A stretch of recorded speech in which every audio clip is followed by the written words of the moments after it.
अजीज दोस्तों, अस्सलाम वालेकुम। नमस्ते, सत श्री अकाल, जय जिनेंद्र, गुड आफ्टरनून।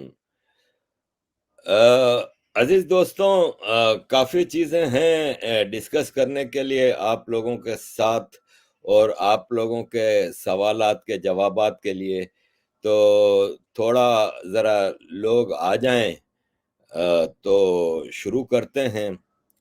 सूरत हाल ये है कि जो शुरू में मैं अपने उस पे आऊँगा, पर्सनल उस पे, कि लोग कह रहे थे कि लोगों को पता था कि मेरी तबीयत का मामला ख़राब है। तो खाँसी काफ़ी हद तक कंट्रोल में आ गई है, और अब ये है कि वो सोने में जो तकलीफ़ होती थी वो भी बहुत हद तक कम हो गई है, ना होने के बराबर है। खाँसी काफ़ी हद तक कंट्रोल में आ गई है। सारे दोस्तों का मैं बहुत आभारी हूँ कि उन्होंने बहुत ज़्यादा उस पे फ़िक्र दिखाई, और मेरे लिए मशवरे दिए और सारी चीज़ें। आप लोगों के मशवरे, आप लोगों की जो कंसर्न होता है, वो मुझे बहुत मज़बूत करता है, तगड़ा करता है। तो थैंक यू वेरी मच। बाकी ये है कि हार्निया का ऑपरेशन मेरा ड्यू है। वेट कर रहा हूँ, हॉस्पिटल से लेटर आएगा तो हार्निया का ऑपरेशन होगा। उसमें थोड़ा 6 हफ्ते का वो है। बाकी प्रोस्टेट और ये और वो तो भाई साहब, अब इस साल मई के महीने में 59 का हो जाऊंगा ना, तो अब बुढ़ापा भी तो एक हकीकत होती है ना, उससे आदमी नजर तो नहीं चुरा सकता।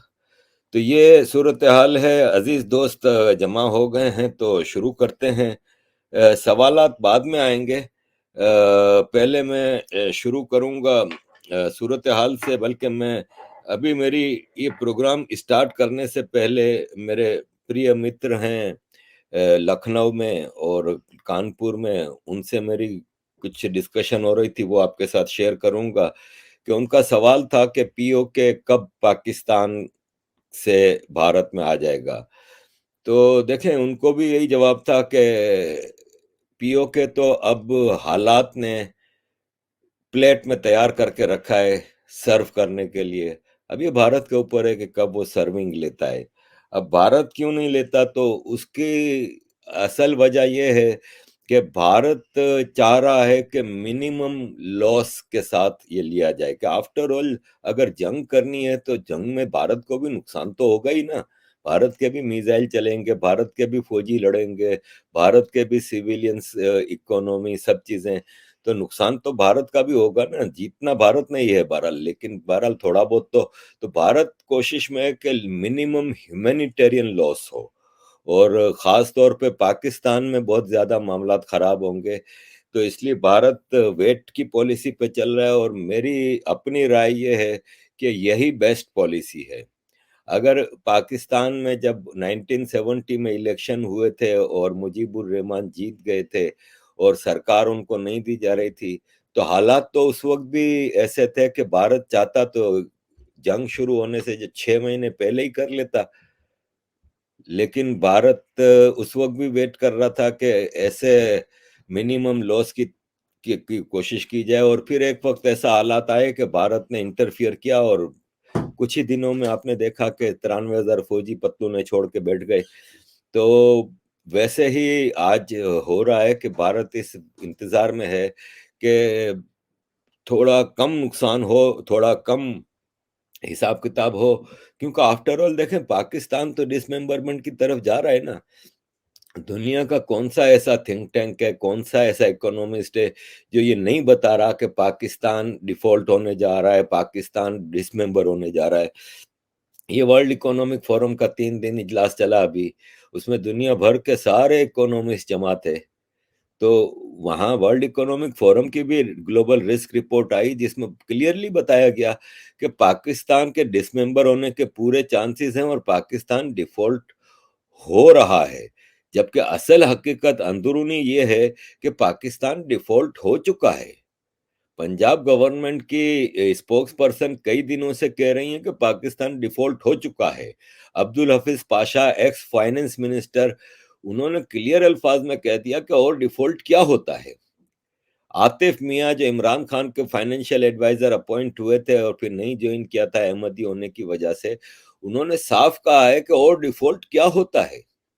भाई, डिफॉल्ट श्रीलंका का हुआ था, तो क्या श्रीलंका की सरकार ने खड़े होकर ऐलान किया था कि हम डिफॉल्ट हो गए हैं?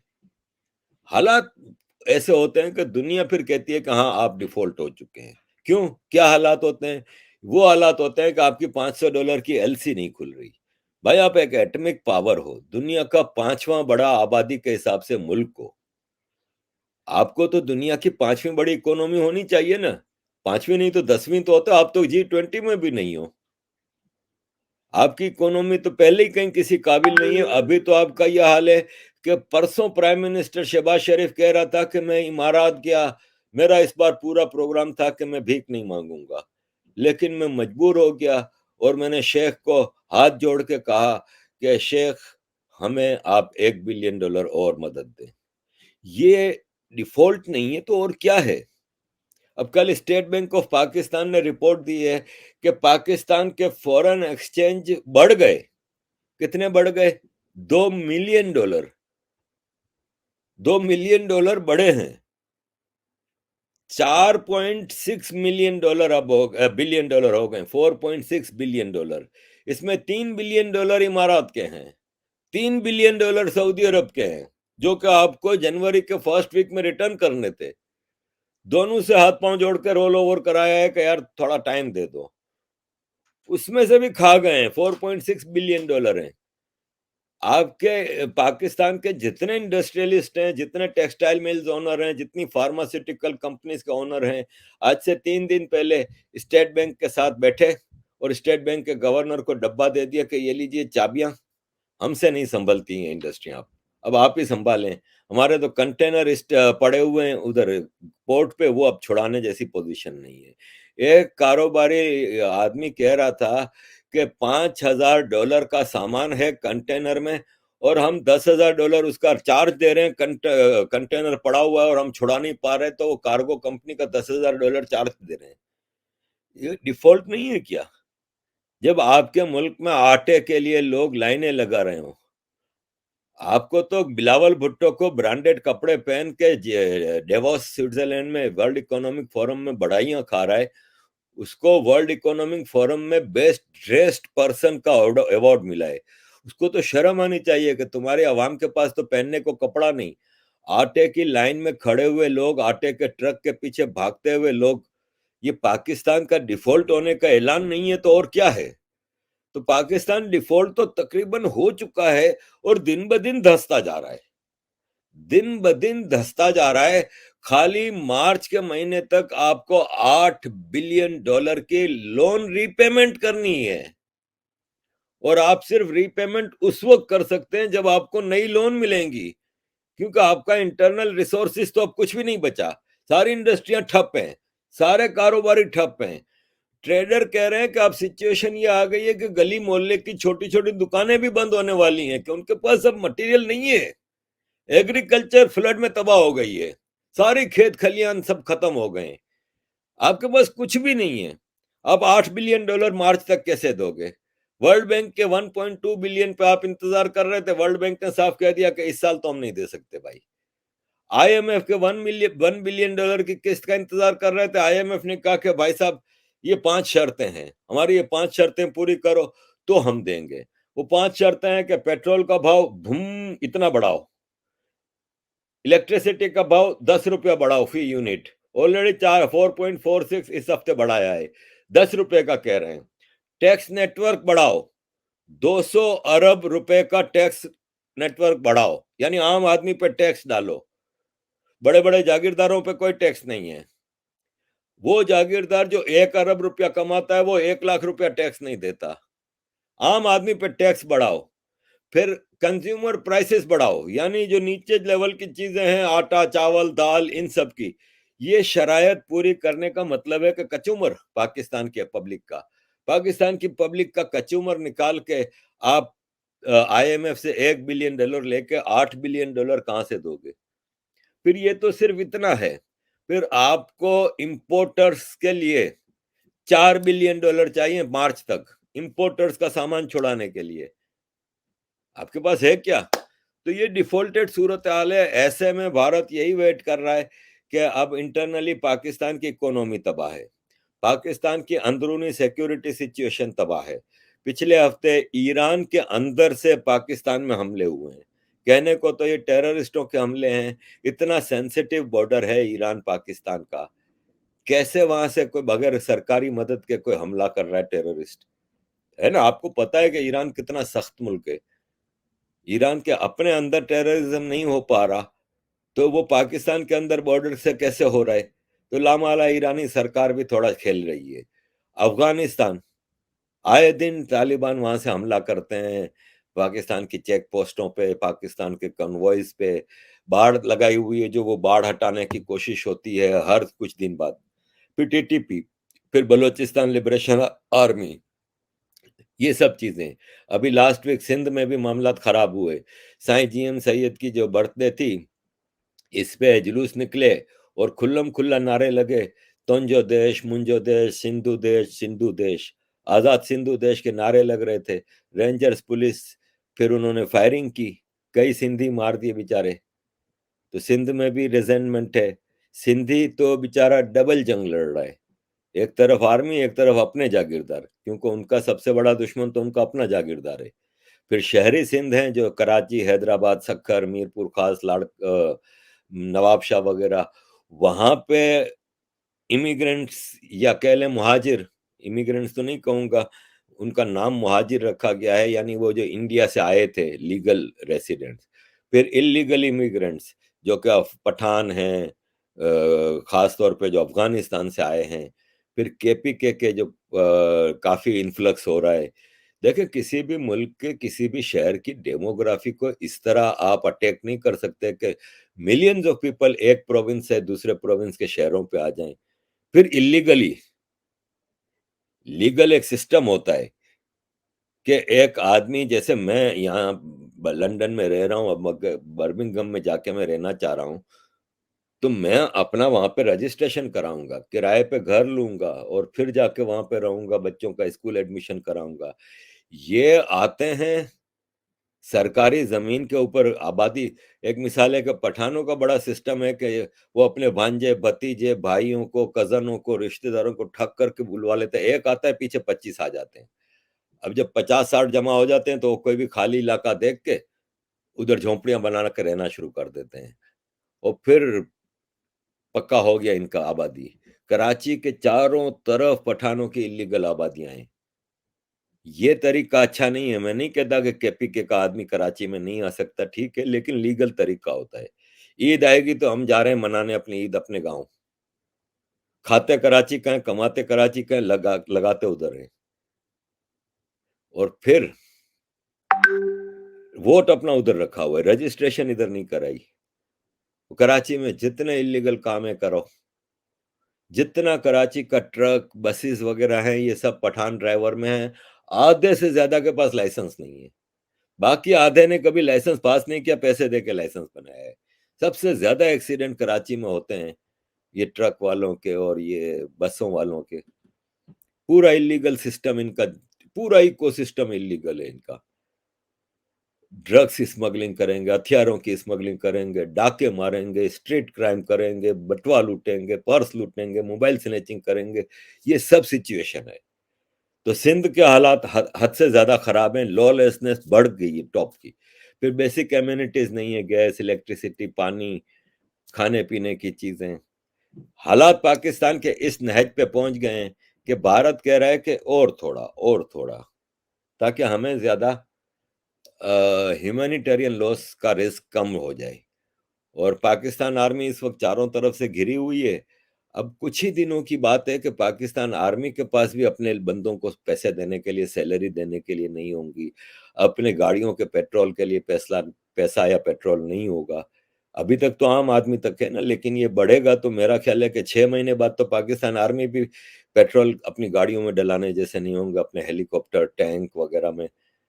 तो वो ऐसी सिचुएशन होगी कि भारत को ज्यादा मेहनत नहीं करनी पड़ेगी। तो लेट्स सी, 2023 एक सिग्निफिकेंट साल लग रहा है, क्योंकि कोई अब आसमान से कोई फरिश्ता तो आके पाकिस्तान के खजाने में डॉलर नहीं डालेगा।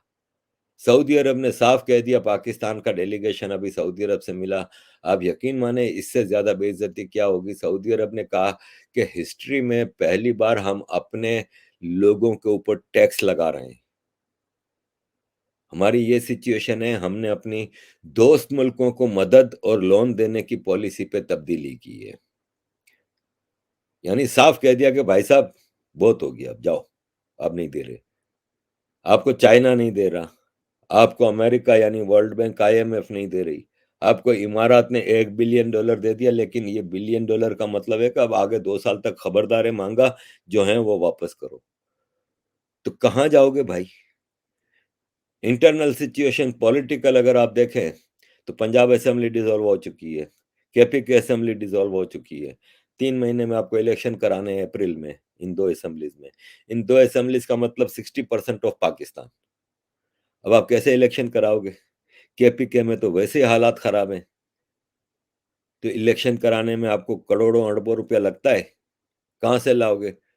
फिर उस इलेक्शन के रिजल्ट्स को कौन मानेगा? जैसे नेशनल असेंबली में अभी 7 इलेक्शन हुए, 7 कंस्टिट्यूएंसीज में, सातों के सात पे इमरान खान खड़ा हुआ, जीत भी गया। अब 6 सीटें छोड़नी है, अब 6 सीटें छोड़ेगा। इसी तरह अब 35 रेजिग्नेशन पड़े हुए थे स्पीकर नेशनल असेंबली के पास पीटीआई वालों के, वो उसने एक्सेप्ट कर लिए। अब वो 35 जो कॉन्स्टिट्यूएंसीज हैं वो खाली हैं, अब वहां पे बाई इलेक्शन होंगे। इमरान खान ने ऐलान किया कि 35 के 35 पे मैं खड़ा हूं। ये मजाक कर रहा है ना?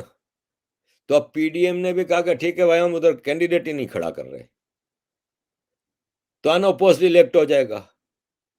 35 की 35 छोड़नी पड़ेंगी, ऑलरेडी वो असेंबली मेंबर है, फिर उस पर बाई इलेक्शन। ये सब पॉलिटिकल ड्रामा चल रहा है। वर्चुअली पाकिस्तान में कोई गवर्नमेंट नहीं है। ऐसे में आप एक्सपेक्ट कर ही सकते हैं कि अब पाकिस्तान का राम नाम सत्य कंफर्म है और पाकिस्तान के बचने का अब कोई दूर दूर तक चांस नहीं है।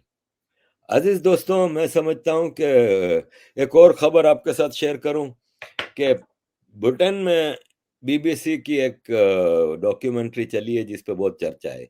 मेरी तो पॉलिसी ये थी कि अगर हम हिंदुओं ने इसको उछाला ना होता ना, तो किसी ने नहीं देखना होता, चुपचाप गुजर जाती, किसी को भी पता नहीं चलता। अब तो पूरी दुनिया के मुसलमानों और हिंदुओं को सबको पता भी लगा और सबने देखा, ढूंढ ढूंढ के देखा। रिकॉर्ड व्यूइंग हुई है उस बीबीसी की जिसको कोई देखता नहीं था। बीबीसी सबसे कम देखा जाने वाला चैनल है, लेकिन उसकी रिकॉर्ड व्यूइंग इस प्रोग्राम की हुई। हमने पब्लिसिटी दी, हमें इग्नोर करना चाहिए। लेकिन एक बात हमें पता है ना कि वो मोदी जी के खिलाफ प्रोपेगेंडा कर रहा है। गुजरात के हवाले से, गुजरात राइट्स के हवाले से भारत की कोर्ट्स ने सारे फैसले दे दिए। भारत की कोर्ट्स की इम्पार्शियलिटी कभी भी क्वेश्चनेबल नहीं रही, सबको पता है कि आजाद कोर्ट्स हैं। तो फिर हमें बकवास सुनने की जरूरत क्या है? मैंने नहीं देखा भाई, ना मैं देखूंगा। तो हमने पब्लिसिटी दी। अब उस पे राना अयूब और अल्फा खानम शेरवानी पूरे पूरे प्रोग्राम कर रही हैं, तो करेंगी ना भाई। बीबीसी को किसी ने पैसा दिया है तो बनाई है ना भाई, तो कोई ना कोई तो स्पॉन्सर है, वही स्पॉन्सर राना अयूब और अरफा खानम शेरवानी जैसे लोगों के वही स्पॉन्सर हैं सारे। तो हमें इग्नोर करने की पॉलिसी पे चलना चाहिए और बिल्कुल इसकी तरफ नहीं जाना चाहिए। ऋषि सुनक को पार्लियामेंट में पाकिस्तानी एमपी ने सवाल किया कि आप इस पे क्या कहते हैं, मोदी के बारे में ये कहा गया वो कहा गया। उसने कहा कि भाई, हम किसी भी वर्ल्ड लीडर की कैरेक्टर असैसिनेशन पे बिलीव नहीं करते, दैट्स इट। ऋषि सुनक ने एक गाड़ी में जा रहा था और साथ में इंस्टाग्राम के लिए वीडियो बना रहा था, ड्राइवर गाड़ी चला रहा था, तो उसने सीट बेल्ट नहीं बांधी थी। जब वो वीडियो इसने इंस्टाग्राम पे लगाई तो फौरन इसके घर पे लेटर आ गया प्राइम मिनिस्टर ब्रिटेन के ऊपर, सीट बेल्ट नहीं लगाई थी, ये जुर्माना, और तुम्हें ज्यादा जुर्माना इसलिए कि तुम प्राइम मिनिस्टर हो। अगर तुम ही लो तोड़ोगे तो फिर बाकियों का क्या? और उसने पब्लिक में आके माफी मांगी, क्या मुझसे बहुत बड़ी गलती हो गई और सीट बेल्ट बांधना जरूरी है। अब इसकी मिसाल आज इमरान खान ने दी अपने भाषण में कि देखें ये होता है रूल ऑफ लॉ। ये कौन कह रहा है? ये इमरान खान, जिसने कभी रूल ऑफ लॉ को माना ही नहीं, जो अपनी बेटी को नहीं एक्सेप्ट कर रहा, वो रूल ऑफ लॉ की बात कर रहा है। वो इसकी सरकार टूटने के बाद केपी के प्रोविंस के हेलीकॉप्टरों में घूम रहा है। वो रूल ऑफ लॉ की बात कर रहा है। और आज तक इमरान खान ने आज तक कभी सीट बेल्ट लगाया है? इतनी तस्वीरें इसकी गाड़ियों की हैं, इसने खुद कभी सीट बेल्ट लगाया है? आपको अच्छी तरह याद होगा कि सऊदी अरब के प्रिंस मोहम्मद बिन सलमान जब पाकिस्तान आए थे, वो गाड़ी चला रहा था सही मोहम्मद बिन सलमान की, वो सीट बेल्ट बांधा हुआ था। और ये आज भाषण दे रहा है कि this is called rule of law, England में रूल ऑफ लॉ है। यार कुछ तो इनको शर्म आनी चाहिए। अजीज दोस्तों, स्टोरियां तो बहुत है मेरे पास। मैं समझता हूं कि आगे बढ़ के हमें ऋषिकेश हरिदास जी से शुरू करना चाहिए। थैंक यू ऋषिकेश जी, नमस्कार। Do you think Congress government at the center would have bailed out Pakistan? भाई जी, जो चीज होनी नहीं है उसके बारे में क्यों सोचना? कांग्रेस सरकार ने सेंटर में नहीं आना भाई। मैं ये नहीं कह रहा कि अब सारी जिंदगी बीजेपी ही चलेगी, चले हाइपोथेटिकली हम सोचते हैं कि कभी बीजेपी हारती है तो भी कांग्रेस ने नहीं आना भाई। अब कांग्रेस गया जमाना है। अब आप बात कर रहे हैं बेल आउट की, तो कांग्रेस ने पाकिस्तान को कई बार बेल आउट किया है। पहले की अगर हम मिसालें देखें तो शिमला में 1973 में जब भारत के कब्जे में वेस्ट पाकिस्तान की जमीन थी, जब भारत के कब्जे में 93 पाकिस्तानी फौजी थे, तो शिमला में भुट्टो आया जब, तो इंदिरा गांधी ने बेल आउट ही किया था ना। वो क्या था? फिर 2008 में 26/11 को जब पाकिस्तानी टेररिस्ट आए थे, क्या रिस्पॉन्स भारत का ये नहीं होना चाहिए कि इमीडिएटली हमला करते, जंग शुरू करते, सोचे समझे बगैर? आज पाकिस्तान नाम का कोई मुल्क ना होता, वो बेल आउट नहीं था। आपको पचासों मिसालें दे सकता हूं बेल आउट की। तो कांग्रेस से आप कुछ भी एक्सपेक्ट कर सकते हैं, लेकिन अब कांग्रेस का जमाना गया। Udit Tripathi ji, sir, what was operation clean up and who was brigadier Imtiaz Ahmed? Was General Mirza Aslam Beg responsible for the start of ethnic cleansing of Sindhis and Memoni's in Karachi?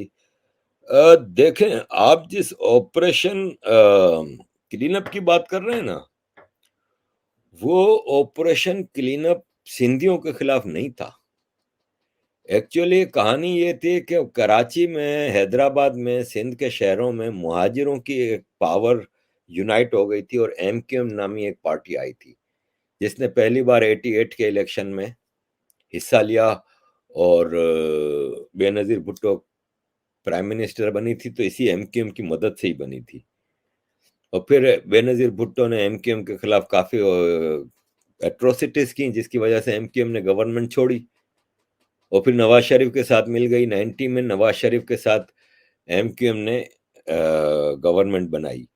बात यह है कि बहुत डिटेल्ड है वो चीज़, मैं इतनी ज़्यादा डिटेल में नहीं चाहूँगा, लेकिन आर्मी ने रियलाइज़ कर लिया था कि ये एमक्यूएम वाले हैं ना, ये खतरा है। क्योंकि कराची बीइंग शहरग ऑफ पाकिस्तान, सारा बिजनेस कराची से चलता है, सारा रेवेन्यू कराची से आता है। तो अल्ताफ भाई पब्लिक के आवाज थे, तो वो कराची बंद करा देते थे हड़ताल के नाम पे। उनका नाम ही हड़ताल हुसैन हो गया था, अल्ताफ हुसैन से। तो उससे पाकिस्तान की इकोनॉमी को नुकसान पहुंचता था। तो आर्मी ने सोचा कि इनका कचूमर निकालना चाहिए। तो नवाज शरीफ की सरकार थी और एमक्यूएम पार्टनर थी, तो सिक्योरिटी का इजलास हुआ जिसमें एमक्यूएम भी मौजूद थी। और उसमें आर्मी ने ये सुझाव दिया कि सिंध के अंदर बड़े बड़े जागीरदार हैं ना, उनकी प्राइवेट जेलें हैं और वो क्राइम में मुलविस हैं, बहुत ज्यादा क्राइम करते हैं। इगवा, खास तौर पे जो किडनैपिंग फॉर रैंसम होती है, उसमें बहुत ज्यादा इन्वॉल्व हैं। तो 17 बड़ी मछलियों के नाम दिए थे और कहा था कि हम उनके खिलाफ ऑपरेशन कर रहे हैं, जिसका एमक्यूएम ने भी अप्रूव किया था। लेकिन वो ऑपरेशन कभी उनके खिलाफ हुआ ही नहीं। और कराची, हैदराबाद में एमक्यूएम के ऑफिस पे धावा बोल दिया आर्मी के ट्रकों ने। और रेंजर्स जो आज कराची सिंध में बैठी हुई है, वो रेंजर्स उसी 91 में लाई गई थी सिक्योरिटी के बहाने। और एक एफआईटी बनाई गई थी, फेडरल इन्वेस्टिगेशन टीम, और उनको टास्क दिया गया था और एमक्यूएम के सारे ऑफिस पे हमला बोल दिया था। अल्ताफ भाई लंदन भाग गए थे, एमक्यूएम के सारे लोगों ने हाइडिंग में चले गए थे, और उस वक्त आर्मी चीफ असलम बेग था। तो असलम बेग का ऑफ कोर्स इसमें किरदार था, और बाद में असलम बेग रिटायर हुआ तो आसिफ नवाज जंजुआ बना था। असल ऑपरेशन आसिफ नवाज जंजुआ की उसमें हुई थी। तो कहा यह जाता है जिसका ब्रिगेडियर इम्तियाज का आपने नाम लिया, तो ब्रिगेडियर इम्तियाज उस वक्त आईबी के डायरेक्टर थे शायद। और ब्रिगेडियर इम्तियाज ने आज से कुछ साल पहले इंटरव्यू दिया था एक टीवी में कि मुझे आर्मी चीफ ने ब्रीफकेस दिया था डॉलरों से भरा हुआ, कि अल्ताफ हुसैन को जाके दो और अल्ताफ हुसैन को बोलो हमारी ट्यून पे डांस करे, हमारी ऑर्डर पे काम करे।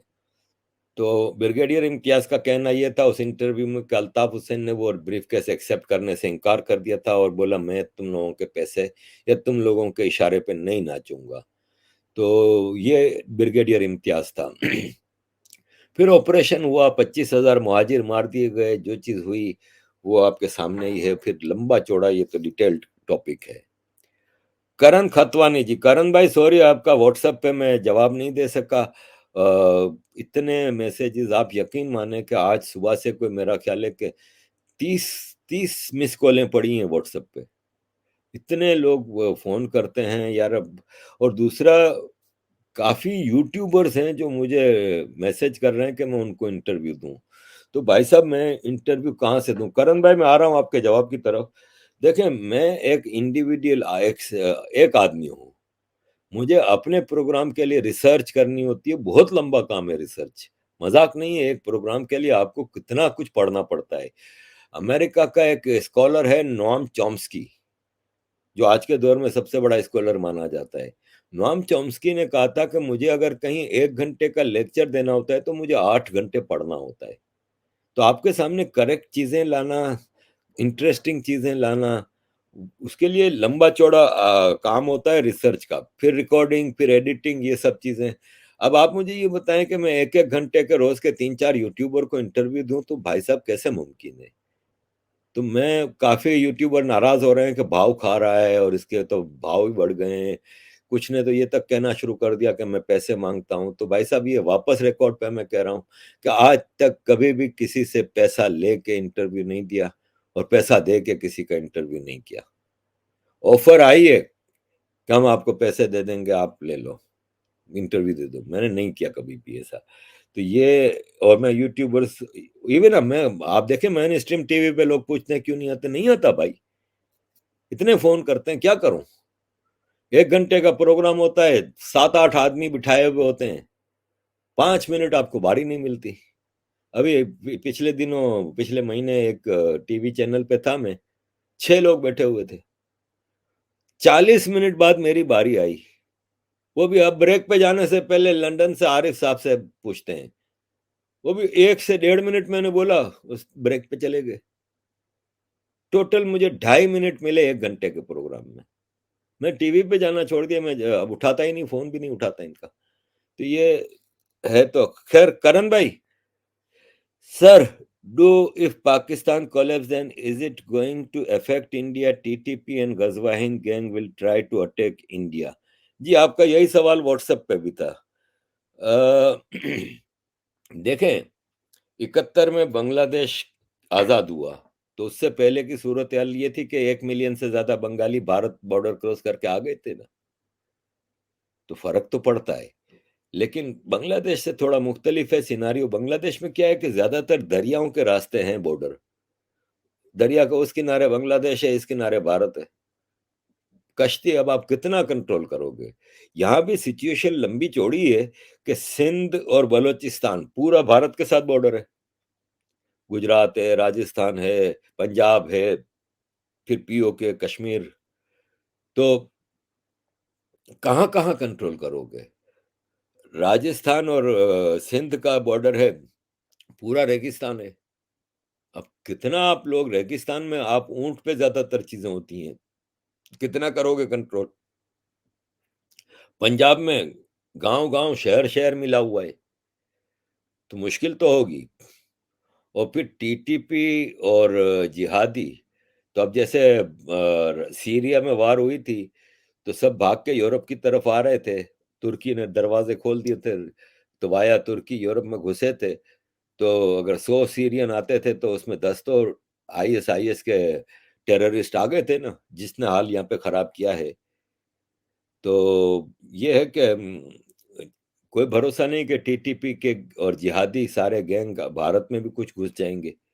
तो अब ये भारत को सावधानी बरतनी होगी। रंगीला रसूल, थैंक यू भाई। आरिफ भाई मजाक नहीं, 51 रुपए थे, 50 रुपए रखे।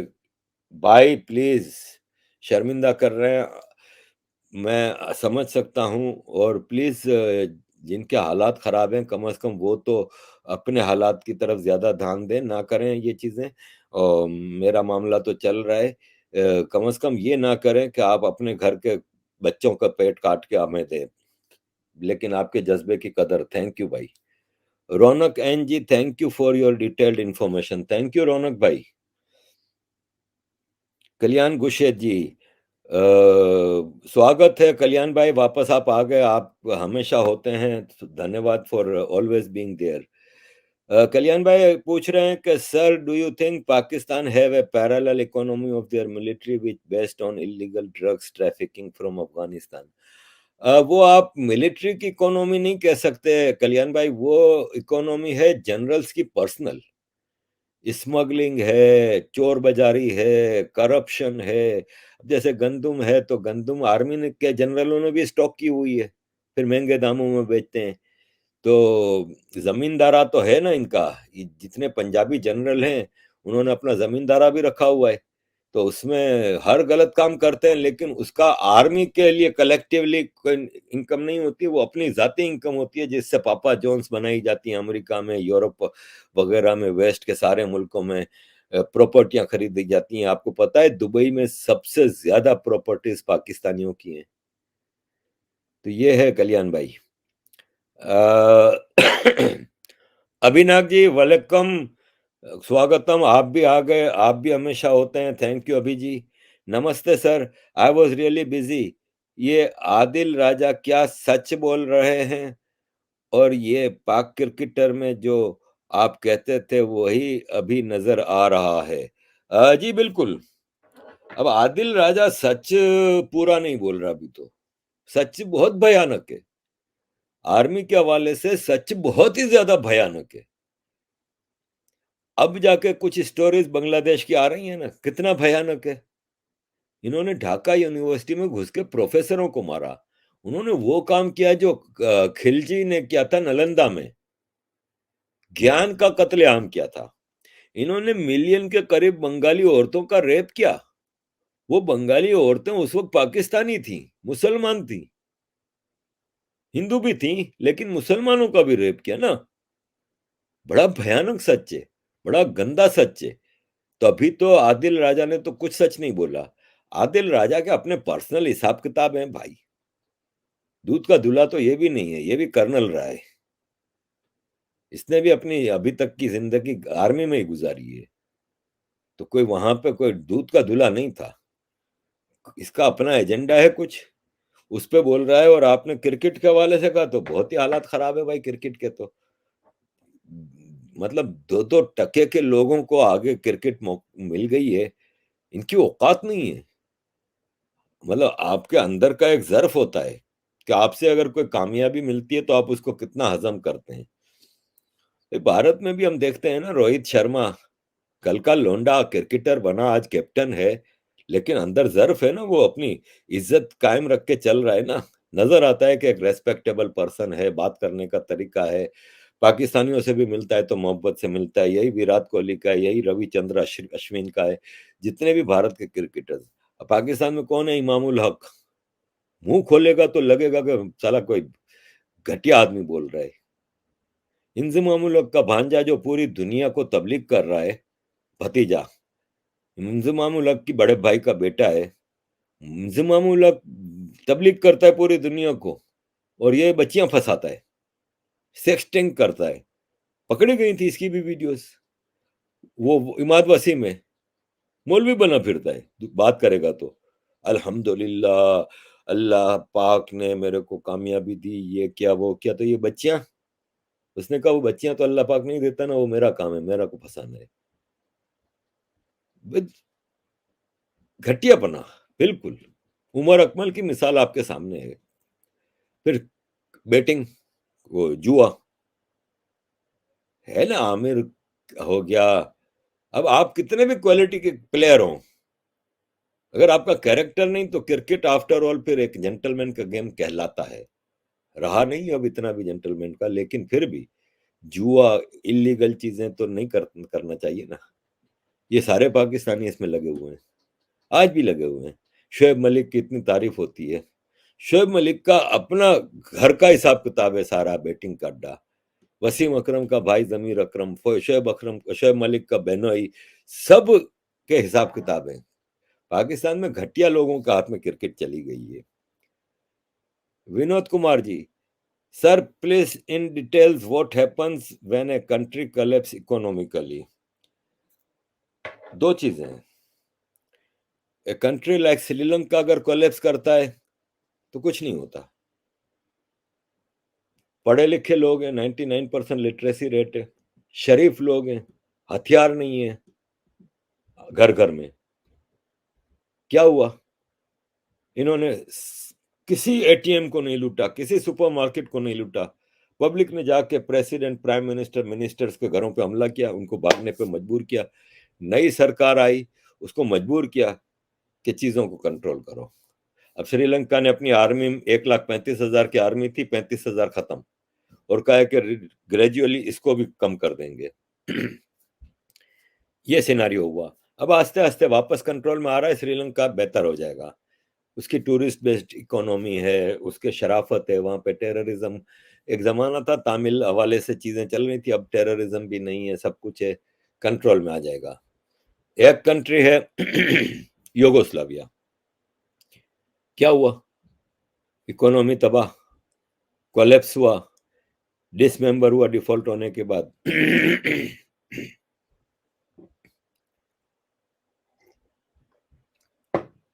आर्टिफिशियल मुल्क था। हिस्टोरिकली यूगोस्लाविया कभी कंट्री नहीं रहा।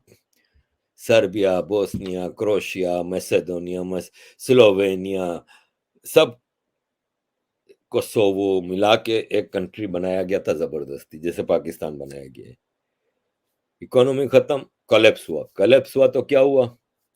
बोस्निया सर्बिया की जंग हुई, कुछ अरसा इसमें क्रोशिया भी घुसा रहा, कोसोवो भी लगा रहा, जेनोसाइड हुए। तकरीबन 10 साल उस मुल्क में खाना जंगी रही। ये होगा पाकिस्तान का। जब पाकिस्तान की इकोनॉमी ऑफिशियली कोलैप्स कर जाएगी, तो जो एक मिसाल है कि मैंने कर्जा लिया है कहीं से, इससे कर्जा लिया ₹1,00,000, बैंक से कर्जा लिया ₹2,00,000, फलां बैंक से ₹3,00,000, उससे ₹4,00,000, मेरे दोस्त के ₹2,00,000, अब सबसे कर्जे में हूं।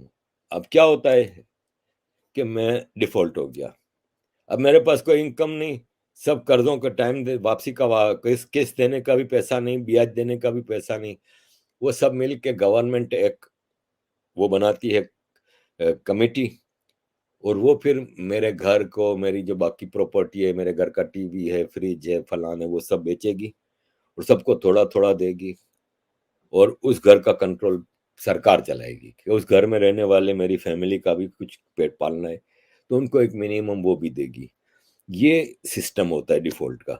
पाकिस्तान डिफॉल्ट करेगा तो वर्ल्ड बैंक है, आईएमएफ बैंक है, इस्लामिक डेवलपमेंट बैंक है, एशियन डेवलपमेंट बैंक है, फिर जो कंट्री डोनर्स हैं, वो सब मिलके एक कमेटी बनाएंगे। पाकिस्तान के मामलात यूनाइटेड नेशंस के कंट्रोल में जाएंगे। लीगली ये होना चाहिए। और अंदरूनी सूरत हाल क्या है? ऑलरेडी बलोच पख्तून जंग चल रही है पंजाबियों के साथ। ऑलरेडी सिंधी भी तकरीबन जंग की सूरत हाल में। पीओके गिलगित बल्तिस्तान में प्रोटेस्ट है, खाना जंगी होगी, खून खराबा होगा। पावर किसके पास है? पंजाबी के पास। हथियार किसके पास है? पंजाबी के पास। इन्होंने बांग्लादेश में जो किया था, फिर वो सिंध बलोचिस्तान के पीके में ऑलरेडी कर रहे हैं, वो हाईएस्ट लेवल पे जाके करेंगे। ये होगा जब डिफॉल्ट होगा तो Pakistan. Rajiv Sahdev, thank you Rajiv ji. Thank you so much, sir, for your hard work. God bless you. Would love to meet you when I come to London from Florida. अरे राजीव जी जरूर बताइएगा, और आप अगर मुझे ईमेल करेंगे तो मैं आपको अपना व्हाट्सएप नंबर उस पर भेज दूंगा, तो प्लीज जरूर कांटेक्ट कीजिएगा। अजीज दोस्तों, बात निकली है तो मैं बता दूं कि आप ये जो सुपर थैंक्स और ये जो चीजें भेजते हैं ना यूट्यूब के जरिए, वो मुझ तक पूरी पहुंचती हैं, और मैं बता नहीं सकता कि मैं बहुत आभारी हूं कि आप लोगों का ये कंट्रीब्यूशन मेरे लिए बहुत मानी रखता है। और ये मुझे इसलिए भी स्ट्रेंथ देता है कि मुझे एहसास होता है कि मेरे पीछे यार 100 करोड़ आदमी खड़ा है। मुझे एक ताकत मिलती है, मुझे सच के लिए, सॉरी फॉर द लैंग्वेज, इन हरामियों से लड़ने की ताकत मिलती है, क्योंकि आप ही लोग हो जिनके बल पे मैं चलता हूं। तो आपका कंट्रीब्यूशन हमेशा, और आपके कंट्रीब्यूशन से ही मेरा हिसाब किताब चलता है भाई। जैसा भी है, मैं बहुत ही बुरे हालात में रहता हूं, लेकिन आपके कंट्रीब्यूशन को मैं मतलब अप्रिशिएट करता हूं दिल की गहराइयों से। Abhinag ji, thank you very much. Karachi का एक अच्छा बॉलर था ताबिश खान, 500 डोमेस्टिक विकेट हैं, लेकिन उसे जिम्बाब्वे के खिलाफ सिर्फ एक टेस्ट दे के निकाल दिया, और ये एम मोहम्मद आमिर फिक्सर हो को वापस लाया गया। हद है, बिल्कुल एग्रेड। कराची वालों का यही है। आपके सामने दो बड़ी मिसालें हैं कि पाकिस्तान की हिस्ट्री का सबसे ज्यादा फर्स्ट क्लास एवरेज है ना फवाद आलम की है। उसको 10 साल बाहर रखा था, और इसको टीम में उस वक्त लिया था जब एक ओपनर ओपनर पाकिस्तान पे कभी भी अच्छे नहीं आए। कभी भी टेस्ट क्रिकेट की बात हो रही है, कभी भी वो क्वालिटी के सुनील गावस्कर और उन क्वालिटी के ओपनर्स पाकिस्तान के पास नहीं आए। तो उस वक्त जब ये आज से 13, 14, 15 साल पहले की बात है कि पाकिस्तान को एक जो रेगुलर ओपनर था वो जख्मी हो गया, तो फवाद आलम ऑलरेडी 50 प्लस की एवरेज थी फर्स्ट क्लास क्रिकेट में। तो उसको, और मिडिल मिडिल ऑर्डर का बैट्समैन था, उसको इन्होंने फिर जब बहुत ज्यादा प्रेशर आया तो इन्होंने कहा ओपनर खिलाओ, साला फेल हो जाएगा, निकल जाएगा। उसको ओपनर खिलाया, इसने 168 रन किए पहले टेस्ट मैच में। दो टेस्ट और खिलाए, रेगुलर ओपनर आ गया, निकाल दिया। 10 साल वो फर्स्ट क्लास क्रिकेट में रन के अंबार लगाता रहा, लेकिन 10 साल उसको मौका नहीं दिया। 10 साल बाद फिर दिया, सेंचुरी की। लगातार 5 सीरीज में एक एक सेंचुरी की। पाकिस्तान पांच चार, 4-5 टेस्ट की सीरीज तो खेलता नहीं, 2 टेस्ट 3 टेस्ट, लगातार 5 सीरीज में सेंचुरी की। अगली सीरीज में कोई सेंचुरी नहीं की, निकाल दिया फिर। सरफराज आपके सामने मिसाल है, एक साथ निकाल दिया सब चीजों से। वो कैप्टन जिसने चैंपियंस ट्रॉफी जिताई, उसको चाय पिला पानी पिलाने पे लगा दिया, वापस लाए। अभी ये न्यूजीलैंड के खिलाफ तबाही मचा दी इसने। 2 टेस्ट खेले, 4 इनिंग में 50, 3 में 50 की, एक में सेंचुरी की। ये है कराची वालों का आलम। और डिटेल में मैं क्या क्या बताऊं आपको। और आमिर पंजाबी है ना, पंजाबी को पाकिस्तान में 7 खून माफ है भाई। महेश नारायण जी, नमस्कार। आरिफ भाई, do you think the influence of mullahs and radical Islam will reduce now and Pakistani youth will become more rational and secular? भाई साहब, क्या बात कर रहे हैं आप। अभी कल पाकिस्तान की नेशनल असेंबली ने बिल पास किया है कि प्रॉफिट के कंपेनियन सहाबा की बेइज्जती करने पे सजा कम है, सजाए मौत दो। वो बिल पेश हुआ और पास हुआ। सारे मुल्ला ने अप्रिशिएट किया, ये मुल्ला की विक्ट्री है। ऑलरेडी ब्लास्फेमी नॉन मुस्लिम्स के खिलाफ ही यूज होता है। भाई कोई एक मुसलमान बता देना जिसको ब्लास्फेमी पे सजा हुई हो। तो ब्लास्फेमी पे जो बिल आया मुल्लाओं की कामयाबी है। और किस यूथ की बात कर रहे हैं आप? पाकिस्तान का सारा यूथ है ना, वो मदरसे का पड़ा हुआ है। वो पाकिस्तान के प्रोपेगेंडा मुल्लाओं के जो हैं उनका हिस्सा है। उनसे आप बेहतरी की उम्मीद ना रखें भाई, बिल्कुल ना रखें। Pradeep Reddy ji, how to counter UK, your opinion on BBC documentary, वो मैंने शुरू में बताया। आसान हल है, इग्नोर करें। बीबीसी को देखता कौन है? हमने मजबूर कर दिया पूरी दुनिया को कि वो बीबीसी को देखें। ना हम इतना शोर मचाते, ना पता चलता किसी को। जिस तरह 24 घंटे रोज के बीबीसी के प्रोग्राम निकल जाते हैं, कभी कोई देखता है? कभी कोई नहीं देखता। कोई औकात ही नहीं है बीबीसी की। हमने इसकी औकात बढ़ा दी है अभी। इग्नोर करें। इनका काम है propaganda. Washington post, New York times, इनका काम है। Ignore, nothing else. बाकी यूके का है, यूके को भारत की जरूरत है। भारत को यूके की ऐसा जरूरत नहीं है। ट्रेड डील के हवाले से जो चीजें चल रही हैं, तो यूके से आपके मामला बेहतर ही होंगे, क्योंकि ये यूके की ज्यादा जरूरत है। ऋषिकेश हरिदास जी, धन्यवाद। BCCI should give a job to Danish Kaneria in IPL. I don't agree. अव्वल तो दानिश कनेरिया पाकिस्तानी है भाई। आईपीएल में पाकिस्तानियों की एंट्री बैंड है। हिंदू है लेकिन पाकिस्तानी नेशनल है। दूसरा ये है कि छोड़े दानिश कनेरिया को। मैं यहाँ पे बात याद आई एक और भी, कि भाई साहब आपका एक क्रिकेटर है। वैसे आपको पता है कि मैं मुसलमानों को या इस्लाम के हवाले से बात नहीं करता। मैं आउट ऑफ रिलीजन हट के क्रिकेटर की बात करूंगा भारत के, सरफराज खान। मुसलमान है इसलिए नहीं, लेकिन उसने रांझी में यार तबाही मचाई हुई है। ट्रिपल सेंचुरियां, 250, 200 सेंचुरी, 50 रन्स के अंबार लगाए पिछले 2-3 सालों में।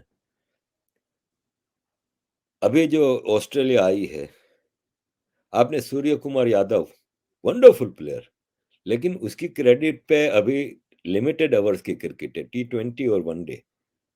टेस्ट फर्स्ट क्लास क्रिकेट की इसकी परफॉर्मेंस ऐसी नहीं है कि आप उसको टेस्ट क्रिकेट में ले रहे हो।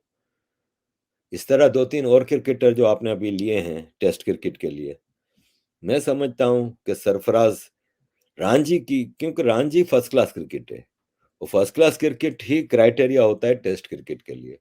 तो चांस देना चाहिए था सरफराज को। वो पिछले 10 साल से क्रिकेट के सर्किट पे है। वो आरसीबी में भी था। लिमिटेड ओवर्स की क्रिकेट में वो अपना नाम नहीं कर सका, लेकिन रणजी में इसकी परफॉर्मेंस फर्स्ट क्लास क्रिकेट में जबरदस्त है। अगर आप भारत के पिछले 2 साल का फर्स्ट क्लास क्रिकेट का रिकॉर्ड उठाएं और उसके बल पे अगर आप भारत के लिए टेस्ट क्रिकेट बनाते हैं टीम, तो मैं समझता हूं सरफराज को मौका मिलना चाहिए था। बाकी ये भारत का इंटरनल मसला है। तपन कुमार सिन्हा महापुत्रा जी, जी नमस्कार और thank you very much. Goku ji नमस्कार, थैंक यू वेरी मच।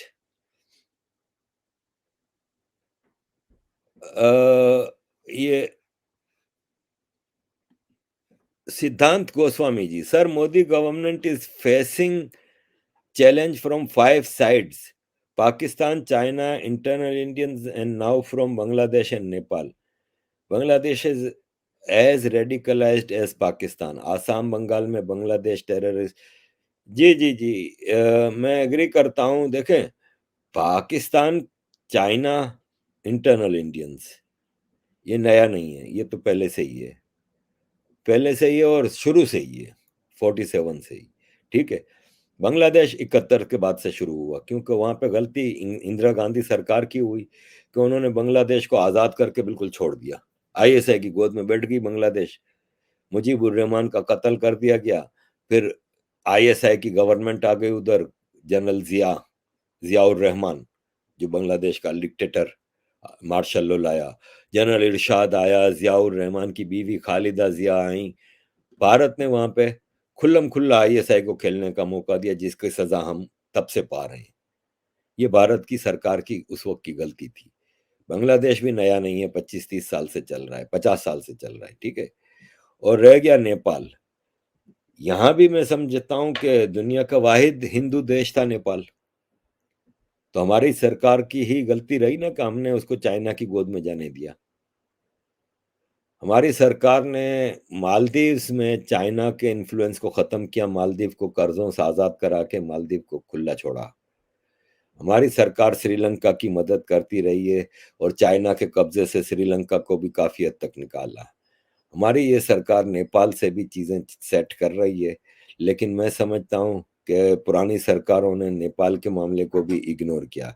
बाकी पाकिस्तान जब तक है, तब तक पाकिस्तान का नासूर भारत के लिए रहेगा।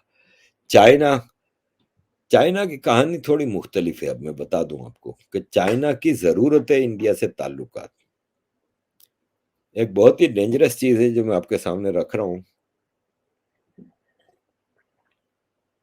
अजीज दोस्तों, मुकवास खा लूं थोड़ा? ये मेरा मुकवास है। देखें, एग्जैक्ट फिगर तो मुझे याद नहीं, लेकिन भारत और चाइना की जो ट्रेड है ना, वो $100 बिलियन क्रॉस कर गई है। उसमें से $17 बिलियन की सामान भारत चाइना को भेज रहा है, और तकरीबन $100 बिलियन का सामान चाइना से मंगवा रहा है। बहुत खराब है ये इक्वेशन, क्योंकि इंपोर्ट एक्सपोर्ट में जिस कंट्री का सामान एक्सपोर्ट ज्यादा होता है ना, वो फायदे में होता है। तो यहाँ चाइना का $100 बिलियन और भारत का $17 बिलियन, बड़ा फर्क है, लेकिन मजबूरी है कि चाइना से भारत को इलेक्ट्रॉनिक्स और कई और चीजों का रॉ मटेरियल मंगाना पड़ता है, जिससे कि भारत की जो आईटी सेक्टर है, फिर भारत जो इलेक्ट्रॉनिक्स में मोबाइल बना रहा है, टीवी बना रहा है, उन सब चीजों में सेल्फ रिलायंस की तरफ जो जा रहा है ना, उसके लिए वो अभी जरूरी है। तो क्या आप समझते हैं कि चाइना चाहेगा कि भारत के साथ मामला खराब हो, उसका $100 बिलियन का एक्सपोर्ट रुक जाए? पूरा यूरोप अमेरिका मिला के इतनी बड़ी मार्केट नहीं जितनी बड़ी मार्केट भारत है। 140 बिलियन, 1.4 बिलियन, 140 करोड़ का देश है, मार्केट है। क्या आप समझते हैं कि कोई भी अक्लमंद आदमी, बिजनेसमैन, इतनी बड़ी मार्केट को जाने देगा? तो चाइना इस ट्राइंग के भारत के साथ चीजें बेहतर हों, और अगर चीजें जिस तरह से मैं देख रहा हूँ इस तरह चल गई ना, तो 4-5 साल में ये इंपोर्ट एक्सपोर्ट का बैलेंस है ना, बराबर पे आ जाएगा। निशांत पत्र जी, अपनी हेल्थ पे ध्यान दें, सुबह को हल्दी वाला दूध पिए, ठंडा खाना बंद कीजिए, रुद्राक्षा पहने और रिटायरमेंट में गुजरात शिफ्ट हो जाइए। Thank you very much. देखें निशांत जी, सारी बात आपकी बजा है, सही है। हल्दी वाला दूध और ये सब चीजें भी ठीक है, ठंडा खाना भी समझ गया, रुद्राक्षा का भी समझ गया। अब आते हैं रिटायरमेंट के ऊपर। भाई साहब, दिल के अरमा आंसुओं में बह गए। कैसे?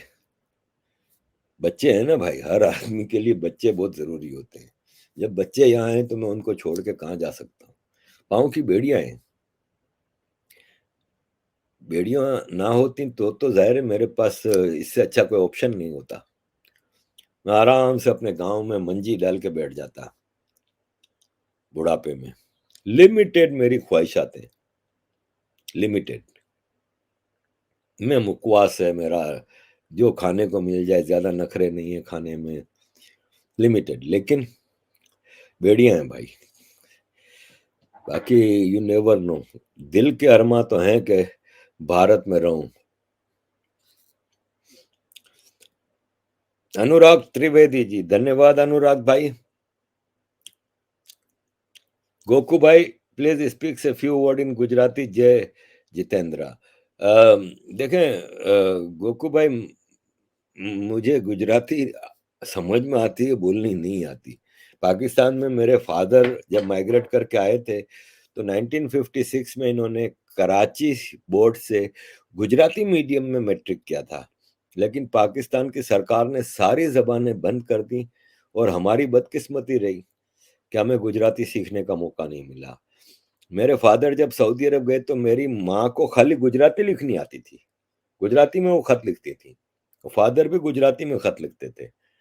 जब हम लोग पूरी फैमिली सऊदी अरब मूव हो गए फादर के पास अर्ली 70s में, तो हमारे दादा नाना मामू जितने थे सब गुजराती खत लिखते थे। हमारे नाना-दादा की दुकानों पे, घरों में गुजराती अखबार आते थे, लेकिन बदकिस्मती हमारी रही कि गुजराती नहीं आती। हाँ, मेमनी आती है। हाणे आहे की अगर मेमणी समझ में अचे थी त आउं मेमणी ॿोली सघां थो, लाइक असां घर में मुंहिंजे माउ-पीउ जे साथ, मुंहिंजे भाउ-भेण जे साथ असां ॿधे मेमणी में ॻाल्हि करूं था। तो मेमणी अगर कंहिंखे समझ में अचे त मोस्ट वेलकम, ऐं मेमणी आहे। Mahesh Narayan ji, Arif bhai, Pakistan is try to buy oil from Russia using currency of friendly countries, but they don't have refinery for it. So what's the deal? लाड़ा लप्पा समझते हैं आप? लाड़ा लप्पा, ये लाड़ा लप्पा है। पेट्रोलियम मिनिस्टर अयाज सादिक ने कल शाम को ये बयान दिया है कि रशिया से तेल लेने की अभी तक कोई डिसाइड नहीं हुआ। ये जो नीचे के लोग हैं, ये बयानबाजियां, शोशे छोड़ रहे हैं, लाड़े लप्पे अवाम को दे रहे हैं। आप यूक्रेन में 156 कंटेनर हथियार के भेजेंगे तो आपको रशिया पेट्रोल बेचेगा। चले सपोज रशिया कहता है कि हमारे को तो फायदा ही है ना, चल पेट्रोल बेचते हैं। आपके पास तो रिफाइन करने का कोई रास्ता नहीं, तो आप पेट्रोल मंगवा के अनरिफाइंड पेट्रोल का क्या करोगे? भारत भेजोगे, रिफाइन करवा के फिर मंगवाओगे। इस वक्त रशिया का सबसे ज्यादा पेट्रोल भारत बेच रहा है। रशिया से तेल खरीद रहे हैं, रिफाइन करके आगे री एक्सपोर्ट कर रहे हैं। पाकिस्तान, आई डाउट, मार्च की बात हो रही है, लेकिन मैं समझता हूं ऐसा कुछ नहीं है। मन्ना चंदा जी, TTP accused Pak government going to sell nuclear assets to settle down loan with IMF. कोशिश तो हो रही है। लंदन में पकड़ा गया ना पैकेज यूरेनियम के साथ, वो पैकेज यूरेनियम के साथ पकड़ा गया, वो ईरानियन एम्बेसी के लिए था। और आगे ईरान की एम्बेसी के साथ जाहिर है वो एटम बम बनाने में यूज होता है, तो वो लंदन में तो नहीं बनाना था, डिप्लोमेटिक कोरियर के जरिए वापस ईरान पहुंच जाना था। अब कहानी असल मुझे समझ नहीं आई कि इतना लंबा पाकिस्तान ईरान का बॉर्डर है, अगर ईरान को ही भेजना था तो वहां से भेज देते। समझ कुछ आई नहीं कहानी, लेकिन पकड़ा गया है यूरेनियम का पैकेज यहाँ पे। और पाकिस्तान की हिस्ट्री रही है, कोरिया को, नॉर्थ कोरिया को बेचा है ना। नॉर्थ कोरिया का एटम बम जो आज है, जो दुनिया को दिखा दिखा के डरा रहा है, अमेरिका को खास तौर पे, वो पाकिस्तान ने बेचा था। मुशर्रफ के पीरियड में पकड़ा गया था। लीबिया को बेचा था, जो अमेरिका ने तबाह कर दिया। तो हिस्ट्री तो रही है, तो लेट्स सी। गोकू भाई धन्यवाद। We love you, please quit smoking and non veg not healthy. Smoking तो छोड़ दी है भाई, और काफी महीना डेढ़ महीना हो गया। और नॉन वेज वो भी कम ही है, ना होने के बराबर ही है। चिकन विकन कभी हो जाती है, तो बाकी नॉन वेज ना होने के बराबर ही है। हिंदीवर कौशिक जी धन्यवाद भाई।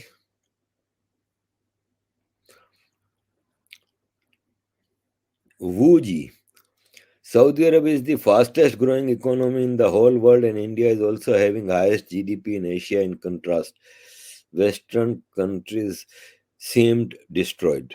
देखें, फास्टेस्ट ग्रोइंग कंट्री मेरा ख्याल है इंडिया है पिछले 2 साल से, 22 और 23 में। सऊदी अरब की भी बहुत फास्ट ग्रोइंग इकोनॉमी है। वेस्टर्न इकोनॉमीज तो तबाह हैं। कई दिनों से खबर आ रही है कि अमेरिका ने अपना जो कर्जा है ना, वो रिकॉर्ड ले लिया है। और इतना ले लिया है कि अब अमेरिका डिफॉल्ट होने जा रहा है। जो पाकिस्तान को डिफॉल्ट होने से बचा रहा है, वो अमेरिका डिफॉल्ट होने जा रहा है। वो और बात है कि अमेरिका का डिफॉल्ट होने से कोई कुछ नहीं बिगड़ेगा। अमेरिका ने कौन सा किसी को वापस पैसे करने हैं? तो अमेरिका से जो कोई जाके लड़ेगा क्या पैसे लेने के लिए? अमेरिका ने ज्यादा कर्जा अपने प्राइवेट बैंकों से लिया है, और फिर चाइना के साथ उनका ट्रेड डेफिसिट है, और ये और वो। तो अमेरिका के डिफॉल्ट होने से कुछ नहीं फर्क पड़ेगा, लेकिन हाँ, इकोनॉमियां तबाह हैं। ये यूरोप की इकोनॉमी बिल्कुल तबाह है। और बिल्कुल agreed with you. Indivar Kaushik ji धन्यवाद भाई। नमस्कार सर, आपने मुझे अपने मरहूम फादर साहब नजर आते हैं। आप सेहतमंद रहें, keep up the good work, I love you sir. धन्यवाद Indivar ji, and Om Shanti for your father भाई। ये उदित त्रिपाठी जी का सवाल काफ़ी देर से आ रहा है। विनोद कुमार, आरिफ सर, ताहिर गोरा जी आपको अपना गुरु मानते हैं, उनको प्लीज़ बुलाया करें लाइव शोज़ में। देखो ताहिर गोरा भाई हैं ना, वो मेरे बड़े भाई हैं। मैंने उनसे काफ़ी सीखा है। जब हमारा एमक्यूएम का यहाँ पे मैं लंदन में मीटिंगों में जाता था तो ताहिर भाई से मुलाकात होती थी, वो आते थे। और ताहिर भाई से हमारा एक फैमिली टर्म है। और आपकी बात बजा है कि मुझे उनको बुलाना चाहिए। अच्छा, मैं भी काफ़ी अरसे से सोच रहा था, काफ़ी दिनों से बात नहीं हुई ताहिर भाई से। तो मैं भी सोच रहा था कि उनको फ़ोन करके रिक्वेस्ट करूँगा। बहुत जल्द ताहिर भाई को मैं अपने प्रोग्राम में लाऊँगा, ज़रूर। ताहिर भाई का विज़न भी बहुत क्लियर है। उदित भाई धन्यवाद। Sir, I have the names of around 200 Pak military officers involved in 1971 war terror atrocities, including majors, captains, and lieutenant colonels. Should I post it in this video's comment section? आप email कर देना मुझे। और वैसे भी Hamoodur Rahman commission report बनी थी जो 1971 के वार के बाद chief justice of Pakistan Hamoodur Rahman commission की एक रिपोर्ट बनी थी। उसमें सबके नाम हैं। ये अभी इमरान खान का टट्टू है असद उमर, इसका बाप जनरल उमर, कौन जनरल कितना लड़कियां सप्लाई करता था, कौन जनरल क्या करता था, सबकी स्टोरियां अमूद रहमान कमीशन रिपोर्ट में मौजूद है। गूगल करें, आपको सब मिल जाएगा। लेकिन फिर भी अगर आपके पास कोई चीज है तो जरूर आप मुझे ईमेल करें। यहाँ पे कमेंट सेक्शन में तो सैकड़ों कमेंट आ रहे हैं ना भाई, तो उसमें से निकालना जरा मसला होगा। इंद्रेश चंद्रा जी, आरिफ भाई, why you do not convert to Hindu धर्म and request for Indian citizenship? देखो इंडियन सिटीजनशिप की बात है ना, तो मैंने अभी बताया ना भाई कि बच्चे यहाँ पे हैं। इंडियन सिटीजनशिप के लिए वहां पे 11 साल रहना पड़ता है। तो बच्चे यहाँ पे हैं, मेरे लिए ये मुमकिन नहीं है। और इंडियन सिटीजनशिप से मेरा भारत के लिए जज्बात कोई बदल तो नहीं जाएंगे। जब मैं दिल से भारत को अपना देश मानता हूँ, अपना मातृ धर्म देश मानता हूँ, तो वाई नॉट। बाकी जहां तक आप हिंदुइज्म की बात की, तो भाई साहब अब क्या मुझे नारे लगाने पड़ेंगे हिंदू होने के लिए कि मैं हिंदू हो गया हूँ? मेरे कर्म से, मेरे चलन से, सब कुछ से तो झलकता है ना हिंदुइज्म। मैं पढ़ता गीता हूँ। अब ये सारे भगवान की मूर्ति हैं इधर, भगवत गीता है। गीता की भी 2 कॉपियां हैं अलग अलग राइटर्स की। कोई कुरान नहीं है भाई इधर। अब मुझे और क्या मानना है? भारत आया तो सोमनाथ मंदिर, अयोध्या, मथुरा, जूनागढ़ में माता जी पहाड़ के ऊपर, जयपुर में माता जी, स्वामी नारायण गांधीनगर, फिर आजक अपने गांव में गया, वहां 3 छोटे छोटे मंदिर थे, तीनों मंदिरों में गया। एक मस्जिद में गया खाली, वो हमारे गांव की, सिर्फ इसलिए गया कि उसमें मेरे दादा भी गए थे और उसमें मेरे सारे पुरखों के लोग जाते होंगे, वो परंपरा कायम रखने के लिए। तो मैं एक गुरुद्वारे में भी गया, दिल्ली के रकाबगंज गुरुद्वारे में। मैं जैन मंदिरों में भी गया। तो भाई अब मैं ढोल लगा के बताऊं दुनिया को कि मैं क्या हूं?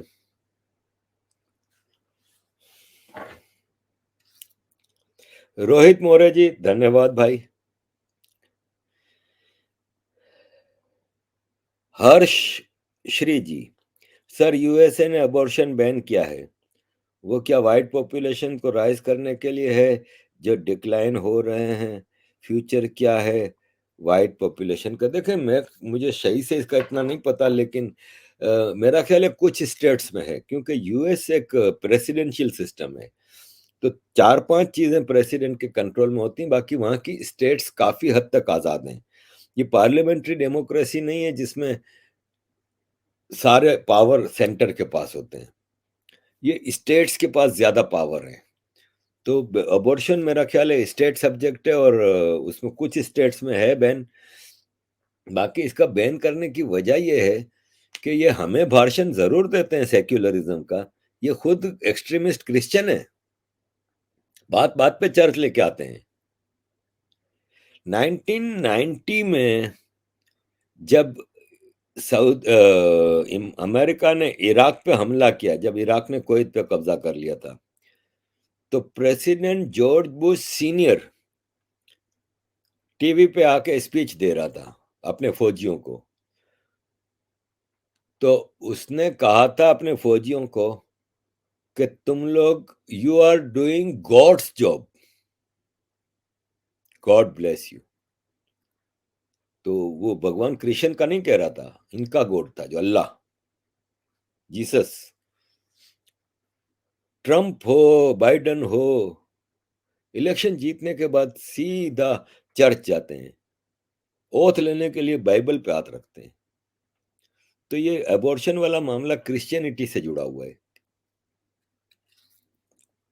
विनय, सर प्रिंसली स्टेट्स को इंडिपेंडेंट रहने का थर्ड ऑप्शन नहीं दिया गया था, लेकिन पाकिस्तान और इंडियन मीडिया दोनों ऐसा क्यों कहते हैं कि जम्मू कश्मीर को इंडिपेंडेंट रहने का ऑप्शन दिया गया था? पाकिस्तान का मीडिया कहता है, इंडिया का मीडिया कहाँ कहता है? इंडिया का अगर आप कहेंगे, अगर राना अयूब जैसे लोग कहते हैं थर्ड क्लास लोग, तो वो और बात है, बाकी थर्ड ऑप्शन नहीं दिया गया था। बल्कि मुझे सही से याद नहीं, एक स्टेट के मामले पे जब ब्रिटिश जो कमीशन था उसके पास ये बात गई थर्ड ऑप्शन की, तो उसने कहा there is no third option, साफ कहा था, आइदर इंडिया और पाकिस्तान। इसी को बेस बना के तो बलूचिस्तान पे कब्जा किया था, हालांकि बलूचिस्तान अंग्रेजों के जमाने में भी अंग्रेजों के कंट्रोल में नहीं था, मतलब कंट्रोल में तो सब कुछ ही था, लेकिन आजादी थी उनकी। तो उसी को बेस बना के बलूचिस्तान को पाकिस्तान ने कब्जा किया था, थर्ड ऑप्शन किसी को नहीं दिया गया था। गोकू जी धन्यवाद, can you invite Sumit Pir, he is modern Chanakya. जी सुमित सुमित भाई से अक्सर बात होती रहती है, नोटेड भाई, बिल्कुल बुलाता हूँ सुमित भाई को। गोकू जी जरा अगले कमेंट में ये भी बता दीजिएगा कि आप सुमित भाई से किस टॉपिक पे मुझे बात करना चाहते हैं, ताकि मैं उस टॉपिक पे उनको बुलाऊं, इकोनॉमी पे, चाइना पे, किस पे? आफ्ताब बलोच, सलाम आरिफ भाई, when 12 core Asif Ghafoora came to our university in Balochistan, there was question section. He told us Pakistan taking loan from world because Pakistani citizens did not give tax. Aftab भाई, सबसे पहले तो आपका नाम देख के मुझे वो कराची का क्रिकेटर याद आ गया, Aftab Baloch, youngest man to score 400 run in first class cricket. उसको भी बेचारे को मौका नहीं मिला क्योंकि वो बलोच था। टेस्ट क्रिकेट में उसको 2 टेस्ट में मौका दिया, उसने 62 रन किए थे एक इनिंग में, लेकिन इसको फिर कभी मौका नहीं दिया गया। बाकी आपका सवाल क्या है, आसिफ गफूर इस वक्त कोयटा का कोर कमांडर है, और इसने अभी बलूचिस्तान पे एक और भी बयान दिया है कि जिसने आइंदा बलूचिस्तान में प्रोटेस्ट किया उसको गिरफ्तार कर लेंगे। तो गफूरा तो हरामियों का हरामी है, और वो कह रहा है टैक्स नहीं दे रहा कोई, तो लो ना भाई, जागीरदारों से टैक्स लो ना, टैक्स दे देंगे तो अवाम मर गई है। तो ऐसा कुछ नहीं है, लोन पाकिस्तान आर्मी के लिए लेते हैं, मिलिट्री बजट खत्म करें, पाकिस्तान को लोन की जरूरत ही नहीं है। जी गोकू भाई, एनी, अच्छा मुर्डोक भाई, आरिफ भाई good to see you, stay happy and healthy, thank you भाई, थैंक यू। जी गोकू भाई, any topic on China and Pakistan, has PhD on it. जी जी जी, सुमित भाई के साथ मैंने एक दो प्रोग्राम किए हैं, लेकिन मैं जरूर करूंगा। उदित भाई, आपका, उदित त्रिपाठी जी, आपकी ईमेल आ गई है, थैंक यू वेरी मच उदित भाई। मैं बाद में चेक करता हूँ। जी उदित भाई, आपकी ईमेल आ गई है। वो भाई, why China spoke in favour of India when BBC tried to frame Modi for Gujarat riots? देखिए, मैंने अभी आपको बताया कि चाइना को इंडिया की जरूरत है, दो तीन चीजें। एक तो मैंने आपको इकोनॉमिक पर्सपेक्टिव बता दिया कि चाइना का $100 बिलियन, $100 बिलियन की एक्सपोर्ट मजाक नहीं होती भाई। दुनिया का कोई मुल्क लेट जाएगा $100 बिलियन के लिए, समझ रहे हैं ना? $1 बिलियन की लोन के लिए पाकिस्तान आईएमएफ के आगे कपड़े उतार के लेटा हुआ है। $100 बिलियन की एक्सपोर्ट हो रही है, चाइना की घर घर की इंडस्ट्री होती है ये एक सबसे बड़ा पॉइंट। दूसरा पॉइंट ये कि चाइना को पता है कि America, England, Europe, France, Germany, Japan, Australia सब मिलके इस वक्त भारत को चाबी भर रहे हैं कि तुम सिर्फ दुनिया को चाइना से बचा सकते हो, तुम चाइना के आगे खड़े हो। वो बॉर्डर पे एलएसी पे छोटा मोटा कुछ हल्का हो जाए पूरी दुनिया आ जाती है, हम आपके साथ खड़े हैं, जाओ भिड़ जाओ चाइना से। चाइना को पता है कि भारत ये काम नहीं कर रहा, ना करेगा। और ये चाइना को अच्छी तरह पता है कि ये भारत है, नेपाल नहीं है। 19-20 चाइना से इकोनॉमी और करंट सिचुएशन में आर्मी है। ऐसी जंगों के फैसले नहीं होते, तबाही होती है सिर्फ दोनों तरफ। और चाइना ने जो अपनी इकोनॉमिक एम्पायर कायम की है पिछले 25 साल की मेहनत से, उसको तबाह नहीं होने देगा। उसको पता है कि भारत से जंग का मतलब है कि मैं सीधा 100 साल पीछे चला जाऊंगा। और फिर चाइना के अंदर जो इतने मूवमेंट्स हैं, तिब्बत है, उइगर है, मंगोलिया है, ताइवान है, हांगकांग है, मकाओ है, ये सब चाइना के फॉल्ट लाइंस हैं। चाइना भारत से पंगा नहीं ले सकता। चाइना तो आपको पता है जी चल के आया था मद्रास प्राइम मिनिस्टर नरेंद्र मोदी जी से मिलने। चाइना भारत के साथ अच्छे ताल्लुकात करना चाहता है। ये बॉर्डर पे अगर छोटा मोटा हो जाता है उसको एस्केलेट करने की बेस्ट कोशिश करता है, हमें नहीं करनी चाहिए। Naveen Kotha ji, thank you Naveen ji. Shubham Kaushik ji, sir आप भी अब पाकिस्तान में आर्मी रूल देखते हैं, please sir take my question must appreciated. जी शुभम भाई बिल्कुल देखता हूं, मैं तो काफी अरसे से कह रहा हूं कि आर्मी को हालात इजाजत नहीं दे रहे या वेस्ट इजाजत नहीं दे रही, वरना कब का मार्शल लॉ आ जाता। डायरेक्ट आर्मी का रूल इस वक्त नजर आ रहा है कि इसके अलावा अब कोई ऑप्शन बचा नहीं। और वैसे भी अब पीडीएम की सरकार तो तकरीबन फारिग ही हो चुकी है।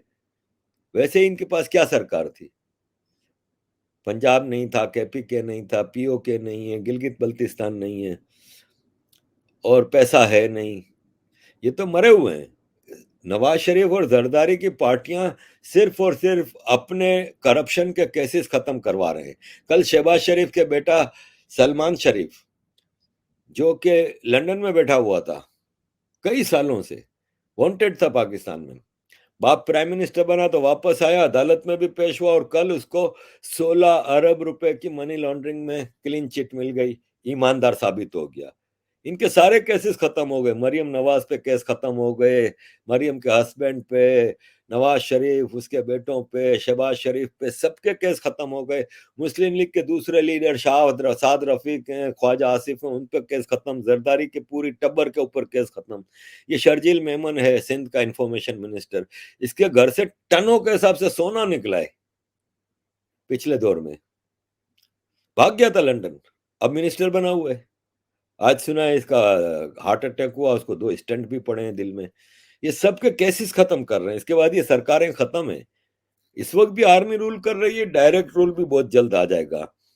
MP TV, sir my name is Manojit Pradhan from Odisha, please एक बार मेरा नाम ले लीजिए। जी जी मनोजीत प्रधान जी धन्यवाद।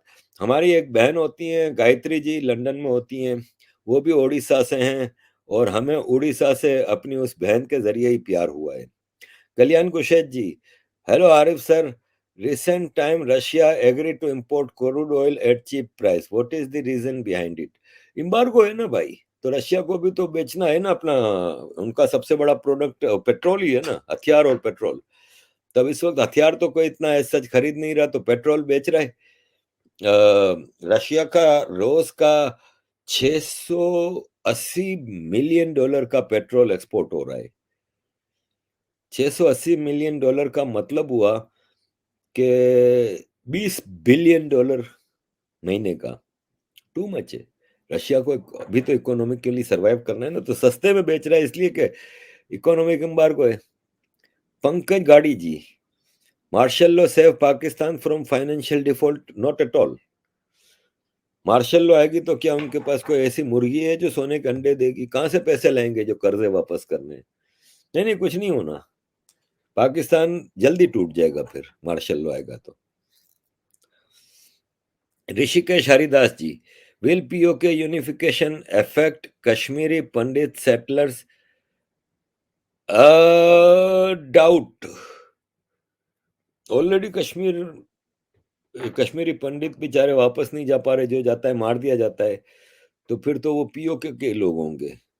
वो तो पिछले 75 साल से पंजाबियों की ट्रेनिंग में है, मदरसा एजुकेशन है। बहुत ही डिफिकल्ट फेज होगा वो, जब पीओके और गिलगित बल्तिस्तान आप में शामिल होंगे। बहुत ही डिफिकल्ट फेज होगा। आप कंपेयर करें कि वो गिलगित बल्तिस्तान जो मुल्लाओं के और आर्मी के 75 साल कंट्रोल में रहा, वो लद्दाख से मिलेगा। कितना पीसफुल रीजन है लद्दाख का। बहुत ही डिफिकल्ट होगा।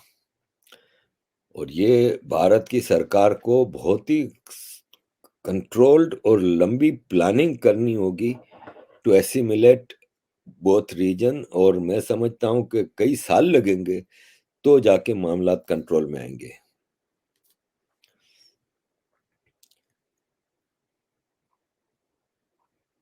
अब इतने सारे लोग बैठे हैं तो दिल भी नहीं कर रहा खत्म करने का। थोड़ा थोड़ा और 15 मिनट और कर लेते हैं।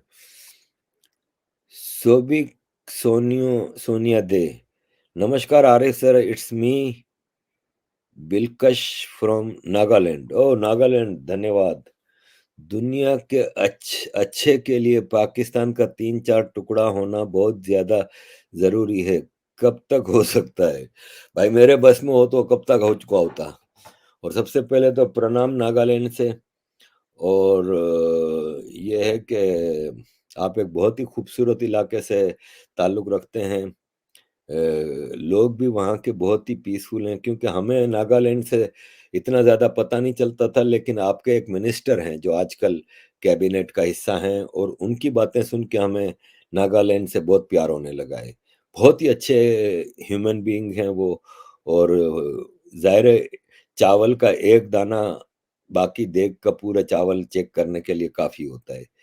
तो पाकिस्तान के पीओके गिलगित बल्तिस्तान इस तरफ आ जाएं, इसके बाद 4 टुकड़े लाज़मी हैं। और ये दुनिया के लिए बहुत अच्छा होगा अगर पाकिस्तान के 4 टुकड़े जल्दी हो जाएं। तो कब होगा ये मोदी जी को पता। संतोष कारकेरा जी, धन्यवाद भाई। हाय आरिफ साहब, BBC documentary on Modi your view. 2-3 बार तो बता चुका इसी प्रोग्राम में। कोई व्यू नहीं है, मैंने देखी भी नहीं, ना देखूंगा, ना किसी को देखनी चाहिए। हमने आसमान पे चढ़ा दिया। जो बीबीसी का नाम नहीं जानता था वो भी जाके ढूंढ ढूंढ के देख रहा है। देखने की जरूरत क्या है? क्या हमें नहीं पता कि वो फेक प्रोपेगेंडा है? वो हमारे प्रधानमंत्री, लीगली मेजोरिटी के साथ इलेक्टेड प्रधानमंत्री, जो भारत के लिए एक वरदान है, उनके बारे में कीचड़ उछालेगा तो हमें देखने की जरूरत क्या है?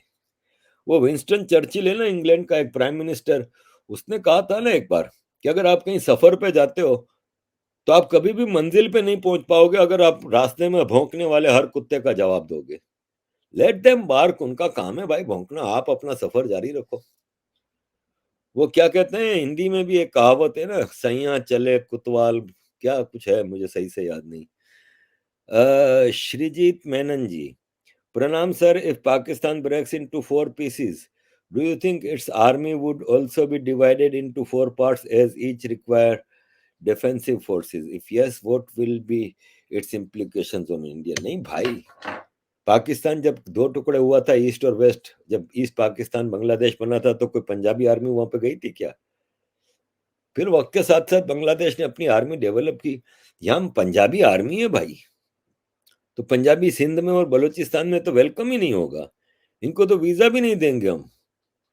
जब हमारा आजाद सिंधु देश होगा तो हम बलूचिस्तान और केपीके के लोगों के लिए तो एंट्री होगी, हमारी एयरपोर्ट एंट्री, जैसे यूरोपियन यूनियन है, ऐसा होगा। I think so. पंजाब के लोगों को तो हम वीजा भी नहीं देंगे, स्पॉन्सरशिप वीजा भी नहीं देंगे, सालों को बैन रखेंगे।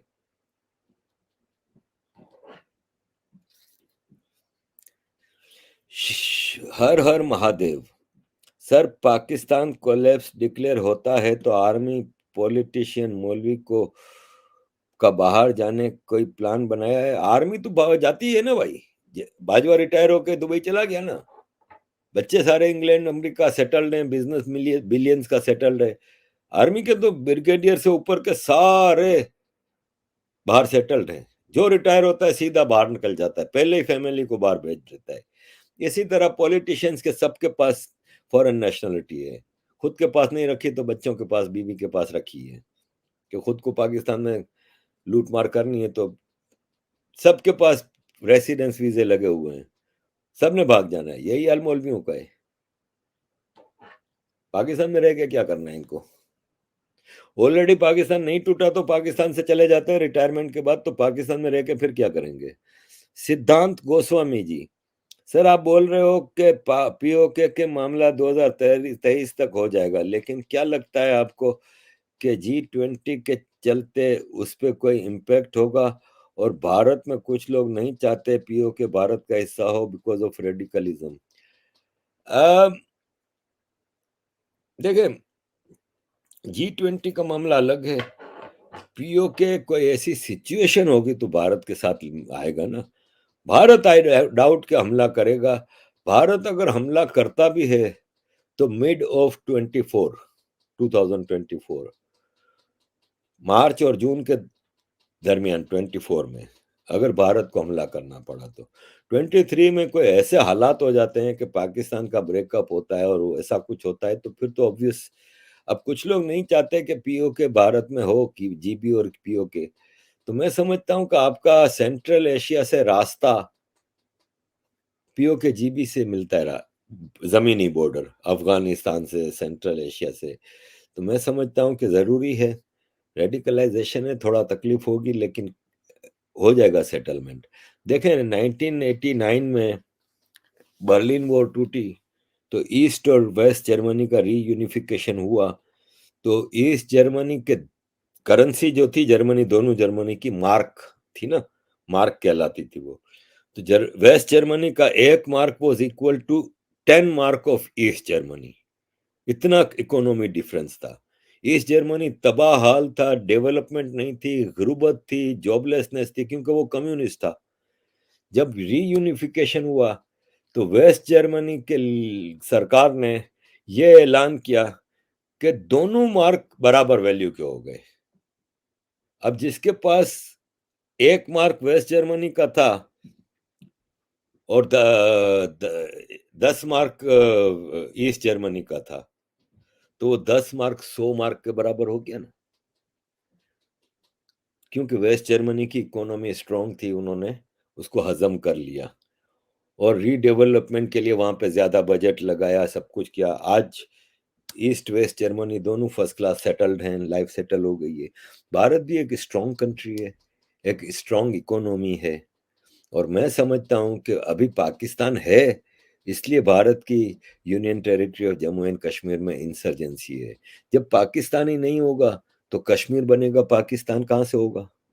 तो फिर ये इनका हेकड़ी है ना, ये निकल जाएगी कुछ टेररिस्टों की। कश्मीर में ज्यादा नहीं है, आपको पता है कि टेररिज्म और जिहादी माइंड अब आम कश्मीरी नई पौध है ना, नया युवा है ना जो कश्मीर का, वो they don't by this Kashmir बनेगा पाकिस्तान या जिहादिज्म। उनको पता है कि भाई इकोनॉमी इज एवरीथिंग। जॉब अच्छी हो, अच्छी एजुकेशन हो, अच्छी लाइफ हो, दैट इज इम्पोर्टेंट। बाकी नमाज पढ़नी है तो वो भारत में क्या लाखों मस्जिदें नहीं है क्या? यहाँ पे क्या इस्लाम खत्म कर दिया इन्होंने क्या? नहीं, इनको आज की युवा को पता है। तो थोड़ा टाइम लगेगा लेकिन I think it will be better for Kashmiris and Bharat for reunification. हर हर महादेव। सर आपके बचपन में कराची में कोई हिंदू फ्रेंड थे? उस टाइम हिंदू फेस्टिवल में वहाँ की कम्युनिटी की तरफ से क्या प्रॉब्लम होती थी? देखें, हमारे दादा का घर था ना, जो मेरे दादा दादी का घर, उसके सामने एक पीपल का दरख्त था। उस दरख्त के साथ ही एक घर का दरवाजा था, उसके अंदर एक मंदिर था। वो घर नहीं था, मंदिर था। और हम छोटे छोटे थे, 6-7 साल के, जब दादा के घर के नीचे खेलते थे हम कजन सारे। तो शाम को औरतें साड़ियां पहन के थाली उठा के मंदिर में आती थी। उस वक्त तो हमें हिंदू मुस्लिम का ज्यादा पता नहीं था। मैं मदरसा में भी 3-4 दिन ही गया हूँ। वो भी एक बाई का मदरसा था, एक औरत का मदरसा था। 3-4 दिन गया हूँ। तो शाम को फिर हम भी घुस जाते थे मंदिर में और प्रसाद खा लेते थे। वो बर्फी मिलती थी ना, वो बर्फी बड़ी टेस्टी होती थी, तो हम भी चले जाते थे। दोस्त मेरे बचपन में कराची में वैसे भी नहीं थे कोई, मुसलमान हो या हिंदू हो, इसलिए कि मैं 9 साल का था तो हम सऊदी अरब चले गए थे। तो 9 साल की उम्र तक हम दादा-दादी के घर के नीचे खेलते थे, तो हम तो पता है हमारा मुसलमान खानदान था, तो मेरे टोटल 56 या 58 कज़न हैं अभी भी, फर्स्ट कज़न, चाचा, मामा, खाला और फूफी, ये 4 के बच्चे 56 या 58 हैं। तो हम कज़न ही इतने होते थे कि हमें बाहर के दोस्त की ज़रूरत भी नहीं पड़ती थी। तो हम आपस में खुद ही छोटा-मोटा खेलते थे। फिर 9 साल की उम्र में सऊदी अरब चले गए। फिर मैं 13-14 साल का हुआ तो हम कराची मूव हो गए। इसके बाद कभी पेरेंट्स ने स्कूल नहीं भेजा। बोले स्कूल में बच्चा बिगड़ जाता है, तो घर पे एक टीचर आती थी, शिया टीचर थी वो पढ़ाती थी। आगा खानी टीचर थी, सॉरी। तो आगा खानी टीचर थी, तो रिलीजियस तरफ कभी पेरेंट्स ने इतना मुझे धकेला नहीं। तो कराची में ऐसा फिर दोस्त मेरे दोस्त बने फिर जब मैं ट्यूशन सेंटर जाता था मैट्रिक के बाद। तो 3-4 दोस्त बने थे, तो ज़ाहिर है अब वहाँ पे फिर हिंदुओं का इतना रहा ही नहीं था। तो नहीं, कराची में एज़ सच मेरे हिंदू दोस्त कभी नहीं बने थे। फेस्टिवल उस ज़माने में होते थे। जब मैं मेयर बना था तो मेरे इलाके में श्री हनुमान पंचमुखी मंदिर था, जो दुनिया के 4 सबसे पुराने मंदिरों में से एक है। तो वो मुझे अक्सर बुलाते थे, उनके लिए मैंने डेवलपमेंट वर्क कराए थे। मुझे हमारे एमक्यूएम वाले हिंदू कहते थे, कि साला तू तो हिंदू हो गया है। क्योंकि मैं होली मना के वहाँ से निकला ना जब मंदिर से, तो किसी ने मेरे साथ ज्यादती की थी, वो पक्के कलर लगा दिए थे और मैं मेयर था। तो अगले दिन जब ऑफिस गया तो वो पक्के कलर उतरे नहीं थे, तो मुझे डांट भी बहुत पड़ी थी। तो मैं मंदिर मुझे बुलाते रहते थे, हर हफ्ते 10 दिन में मैं चला जाता था मंदिर। उनका मैंने फ्लोर टाइल का पूरा मंदिर का डलवा दिया था, छत बनवा दी थी, और जो कर सकता था आउट ऑफ वे जाके किया था, जो कि मुझे टाउन की तरफ से वो फैसिलिटी अलाउड नहीं थी। तो मैंने और मुझे आज भी वो वहाँ के हिंदू कम्युनिटी याद करती है कि जो आपने किया, और इनके ऊपर जो लीगल केस थे, क्योंकि वो 10 प्लॉट पे जो मंदिर था ना, उसमें से 8 प्लॉट पे मुसलमानों मुल्लाओं ने कब्जा कर लिया था। तो अदालत में केस चल रहे थे, तो मुझ पे भी कंटेम्प्ट ऑफ कोर्ट हो गया था, क्योंकि मैं मंदिर वालों के साथ खड़ा हो गया था मुल्लाओं के खिलाफ। तो बड़ा हंगामा मचा था, लंबी चौड़ी स्टोरी है, मैंने पहले भी अपनी वीडियोस में बताई। तो कराची में अब तो बेचारे हिंदू तो पावरलेस हैं। रामजीत दास जी, धन्यवाद भाई। Sir, views your views on Lal Shahbaz Qalandar. भाई मैं मज़ारों वगैरह पे नहीं मानता, ठीक है ना। मैं बिल्कुल भी नहीं मानता, ये सब ड्रामे ढकोसले हैं निजामुद्दीन औलिया वाले। मैं पूरी स्टोरी अपने वीडियो पे लगा भी चुका हूँ, जिसके बाद ये निजामुद्दीन औलिया के जो वाली हैं, नाजिम नाजिम निजामी साहब, उनका फोन भी आया, शिकवे भी किए कि ये क्या आपने कर दिया। ये अजमेर अल्ताफ भाई के साथ जब हम आए थे 2004 में, तो अजमेर भी गए थे। मैं इनके बारे में डिटेल में वीडियोस बना चुका हूँ।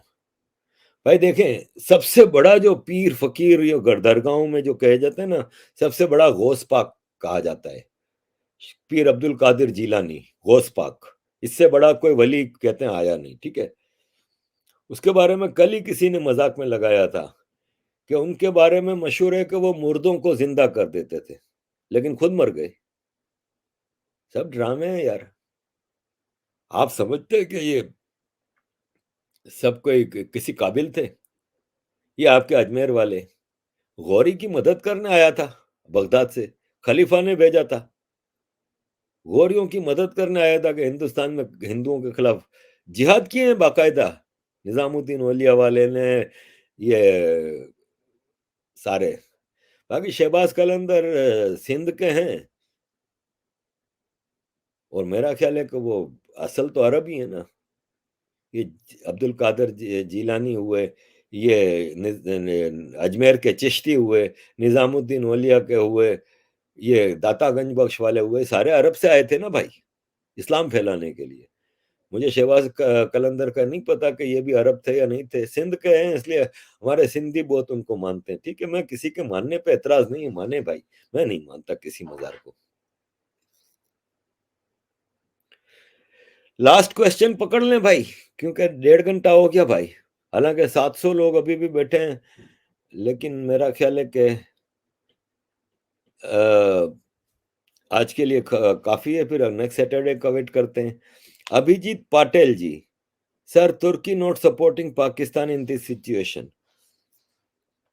भाई, अब पाकिस्तान, जैसे वो कहते हैं ना कि फिल्मों में डायलॉग है मशहूर, कि कोई आदमी हॉस्पिटल में मर रहा है, फिर डॉक्टर बाहर आता है और कहता है अब इसको दवाओं की नहीं दुआओं की जरूरत है। तो अब पाकिस्तान का भी यही हाल है, सारे डॉक्टरों ने हाथ छोड़ दिए हैं। तुर्की की खुद हालत खराब है भाई, तुर्की खुद डिफॉल्ट के करीब पहुंचा हुआ है। तुर्की में अपने इन्फ्लेशन का हाल सबसे ज्यादा खराब है। तुर्की किसी की क्या मदद करेगा, तुर्की किसी काबिल नहीं रहा। और पाकिस्तान की मदद जो कर सकते हैं, जो अमीर कबीर हैं, सऊदी अरब, इमारात, वो पीछे हट गए भाई। अब नहीं कर सकते भाई, कितना करोगे आप। और अब पाकिस्तान के ऊपर $268 बिलियन का कर्जा है, कहां से कौन पूरा करेगा भाई। आप विकिपीडिया पे लिखें कि पाकिस्तान टोटल डेट $268 बिलियन, कहां से कौन देगा। और अगले 10 साल में ये सब भरना है, इंटरेस्ट चढ़ रहा है, कहां से भरोगे। नहीं भाई। अजीज दोस्तों, आई थिंक यहाँ पे हम स्टॉप करते हैं। आप सबका बहुत बहुत धन्यवाद। आप इतना मान देते हैं, प्यार करते हैं, इतने सवालात रह गए। कोशिश करेंगे अगले सैटरडे को और ज्यादा लंबा प्रोग्राम करेंगे। आज मैं 1 घंटे की तैयारी से आया था, 1.5 घंटा हो गया है। तो थैंक यू वेरी मच अजीज दोस्तों for all your support. Keep supporting. जय हिंद, जय श्री राम, वंदे मातरम।